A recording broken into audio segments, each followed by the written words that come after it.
Ես ուզում եմ Ադրբեջանի եւ Թուրքիայի միջև ինչ-որ հակասություն փնտրել, որովհետեւ վերջին տրամադրությունները կարծես այդ մասին խոսում են, բայց չեմ համարձակում դա անել, որովհետեւ հնարավոր չէ կարծես թե Անկարայի եւ Բաքվի մեջ գտնել։ Բայց Գազայի եւ Պաղեստինի միանգամից ասեմ, որտեղ եմ դա տեսնում, Գազայի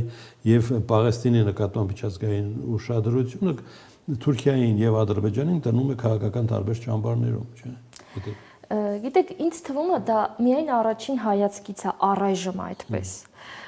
որովհետև նախ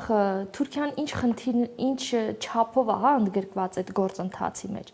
Այո, վերջին փուլում ըստ էության որոշ չափ ընդգրկվեց մանավանդ Դոհայում ընթացող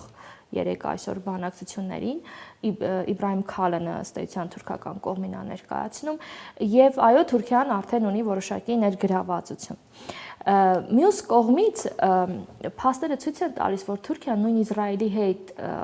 օրինակ տնտեսական հարաբերությունները կամ չի սահմանափակել, կամ շատ քիչ է սահմանափակել։ Էրդողանը ինչ հիմքով է ասում, մենք դադարեցրել ենք տնտեսական։ Դե գիտեք ինչ Էրդողանը ասում է, բայց օրինակ նույն ընդդիմադիր դաշտից մեծ բաներ բերում են, օրինակներ, որ ընդհանրապես չի սահմանափակվել, ընդհանրապես ձևն է փոխվել։ Եթե նախկինում ուղիղ առևտուր էր իրականացվում, հիմա Կիպրոսի միջոցով է իրականացվում, օրինակ։ Կամ Ադրբեջանի միջոցով է իրականացվում։ Այստեղ ես դեռ չէի շտապի հակասություն տեսնել նրանց մեջ, որտեղ ավելի շուտ, տեսեք, ես մի այսպես դիտարկում անեմ, Թուրքիան ինքը հաշվի առնելով Իրանի փորձը մերձավոր արևելյան իրադարձություններում, հատկապես վերջին 14-օրյա պատերազմը, եկել է մի այսպիսի եզրակացության, ընդ որում իրանք դա հրապարակել են փաստաթղթի տեսքով, վերլուծության տեսքով, որ Թուրքիայի համար շատ կարևոր է, այսպես կարևոր մեխանիզմներից մեկը դաշնակիցներ ունենալն է, այսինքն ինչ-որ առանցք ձևավորելն է։ Ըստ էության Իրանը այդպիսի առանցք ձևավորել էր, բայց Իրանն էր մենակ որպես պետություն եւ մնացածը պրոքսի ուժերն էին,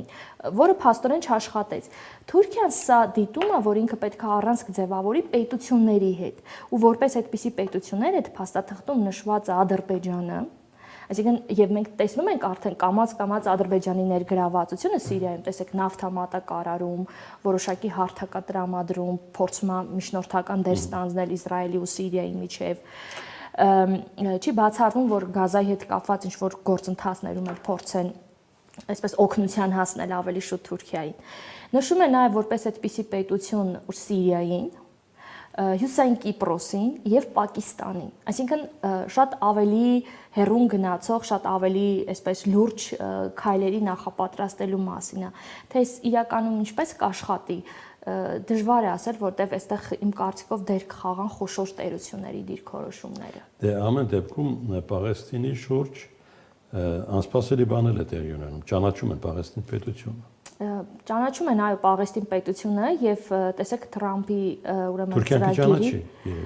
Թուրքիան ճանաչել է վաղուց ճանաչում, այո։ Հիմա Բաքուն ինչ անում։ Ես ինչքան գիտեմ Բաքուն նույնպես ճանաչել է Պաղեստին պետությունը, իրանք շատ ավելի վաղուց են ճանաչել այդ պետությունը։ Բայց այստեղ խնդիրը ոչ թե ճանաչումն է, այդ ամբողջ գործընթացը իրականացնելն է, կազմակերպելն է։ Աշխարհը ճանաչում է, բայց ինչպես է պատրաստվում աջակցել, որ Պաղեստին պետությունը կայանա։ Այսինքն այդ ճանաչելը մեկ ուրիշ խնդիր է այն դեպքում, երբ որ ավերակներ են, եւ այստեղ մենք տեսնում ենք Թրամփի ծրագիր, որին իմջայլոց Թուրքիան անմիջապես հավանություն տվեց։ Թուրքիան, Կատարը, Սաուդյան Արաբիան, Եգիպտոսը, այսինքն այն պետություններն են, որոնք օրեր առաջ, երբ որ Իսրայելը հարվածեց Դոհային,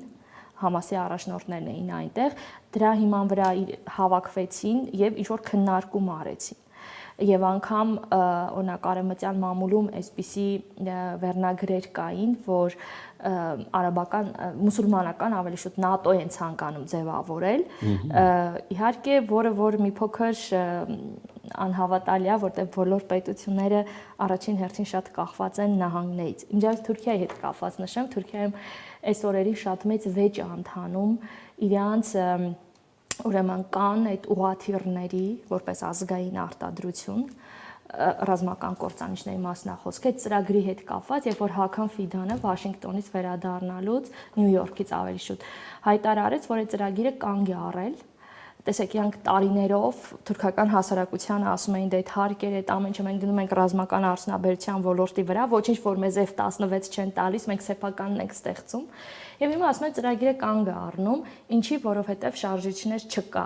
Շարժիչներ պետքա տա Միացյալ Նահանգները, իսկ Միացյալ Նահանգները չի տալիս։ Կամ առաջարկում է բերեք մեզ մոտ համատեղ ինչ-որ մի բան կանենք։ Այսինքն իրականում խնդիրները իրանք ամերիկացիների հետ շատ ունեն եւ հազիվ թե ինչ-որ գործ հատկապես Էրդողանը, որ ներքին կյանքը եռում է իրականում հակա-ամերիկյան ինչ-որ բան անի։ Դե Էրդողանը հավանաբար էլ չի առաջադրվի։ Ես դեռ չեմ շտապի այդպիսի բան ասել, որովհետև հնարավոր է արտահերթ ընտրություններ անեն։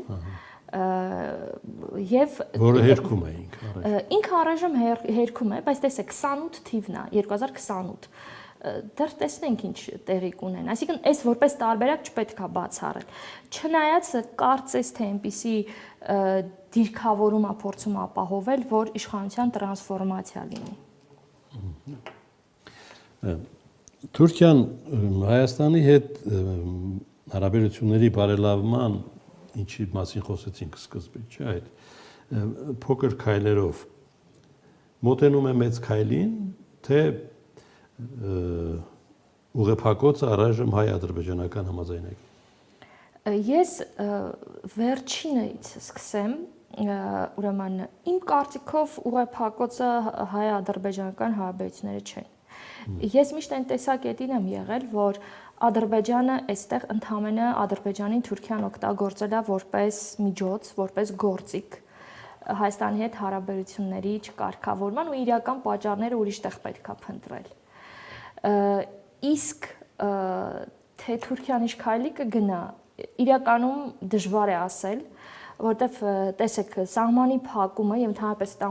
այս ամբողջ process-ը իմ կարծիքով քաղաքական որոշման արդյունք է, որի վրա տարբեր ուրեմն ազդեցություններ են եղել եւ շարունակում են մնալ այդ ազդեցություններն ու այդ խնդիրները։ Եվ չեմ բացառի, որ արագ այդ քաղաքական ազդեցությունը փոփոխվի։ Եվ տեղի ունենա սահմանի բացում։ Եվ տեղի ունենա սահմանի բացում։ Տեսեք, հիմա փաստացի, եթե առաջիկայում Ռուբեն Ռուբինյանը եւս հայկական պատվիրակությամբ գնա ուրեմն Թուրքիա, ըստ էության մենք տեսնենք, որ դիվանագիտական անձնագրեր ունեցողների համար սահմանը բացվում է, որտեղ թուրքական պատվիրակությունը եկել է ըստ էության նույն տրամաբանությամբ։ Եթե երրորդ երկրների ուրեմն քաղաքացիների համար, այսպես սկզբնական ինչ-որ մի փուլ, կամ ավելի շուտ ինչ-որ ռեժիմ, ինչ-որ, այսինքն չեմ բացառում, որ լինի հանդիպում եւ որոշում սահմանի հետ կապված որոշակի խնդիրների հետ կապված։ Մնացածը արդեն ժամանակը ըստ էության ցույց կտա։ Մարգարայի անցակետը պատահական էր ընտրվել հանդիպման վրա։ Չէ, իհարկե չէ, որտեղ Մարգարայի անցակետը ըստ էության Հայաստան, Թուրքիա հիմնական անցակետն է,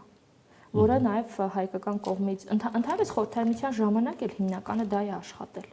Այնպես որ, այսինքն անցակետերը շատ չեն, երկու անցակետ է։ Ախուրյանն էլ ված չի աշխատել։ Այո, դա էլ ված չի աշխատել, բայց երկաթգիծը այդ հատվածում է, եթե ուզում են ավելի մեծ։ Բայց սա Երևանին ավելի մոտ է մայրաքաղաքին, գուցե այդ տեսանկյունից, որ պատվիրակությունը պետքա գար Երևան։